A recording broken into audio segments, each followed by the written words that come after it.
اہل تشیع کہتے ہیں میراث میں سب کچھ آتا ہے کہ اگر کوئی نبی اپنی اولاد کو مانگے اور اللہ اسے عطا کر دے تو وہ تمام کی تمام جو میراث ہے وہ چلی جاتی، جیسے یحییٰ کے ذریعے زکریا کو ملی، تو اسی طرح فاطمۃ الزہرا کو بھی میراث ملی ہے۔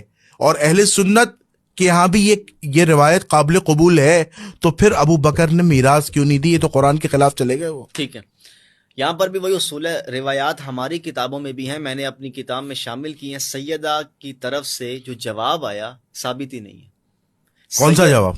کہ جو آیات پڑھ رہی ہیں، ہاں، یوصیکم اللہ فی اولادکم، یہ آیت بھی سیدہ کی نسبت سے پیش اہل تشیعوں کیا تو ہے، وہ اختلاف ہو گیا نا۔ اچھا اور اختلاف تاریخی ایویڈنس بنتا ہی اہل سنت کیا سیدہ کائنات کا جو جواب ہے، قرآنی جواب ہے، وہ ثابت نہیں ہے، ایک بھی روایت ثابت۔ تو سیدہ کا جواب کسی صورت ثابت نہیں ہے، البتہ اہل بیت اطہار کا شیخین کے فیصلے پر مطمئن ہو جانا ثابت ہے۔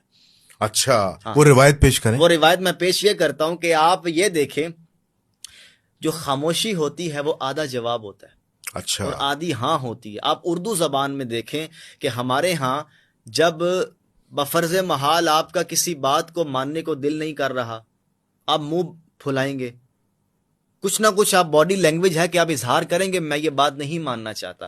لیکن بعض ایسی باتیں ہوتی ہیں کہ آپ کو وقتی طور پر وہ بات ناپسند ہے، جیسے تیسے بھی ہے، لیکن آخر کار آپ قبول کر لیتے ہیں، زبان سے اظہار نہیں کرتے، تو سکوت کو اس کو الٹا کر لیں۔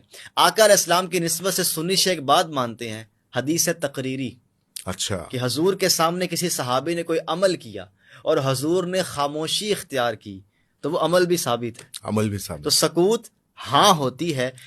اہل بیت اطہار سے حضرت ابوبکر اور حضرت عمر کے خلاف ایک جملہ بھی ثابت نہیں ہے تاریخی طور پر۔ میں سنی شیعہ مصادر کی ذمہ داری پہ بات کر رہا ہوں، اور جب میں یہ جملہ بولوں نا میرے منہج کے مطابق، ہم ایک بہت پروگرام اجازت ہوگی تو کریں گے اصول تاریخ پر، اس پر مزید اہل علم کو آپ بلائیں کہ تاریخ ہوتی کیا ہے، تاریخی ایویڈنس کیا ہوتا ہے۔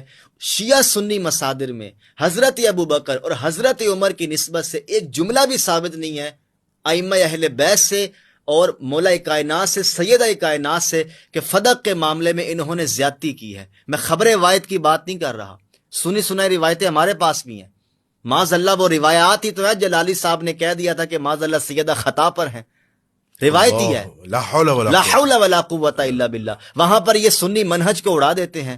تو روایات آپ کے ہاں بھی ہیں، ہمارے ہاں بھی ہیں، لیکن ایک بھی روایت اہل بیت سے ثابت نہیں ہے۔ ثابت نہ ہونا بتا رہا ہے کہ انہوں نے فیصلے کو مانا ہے۔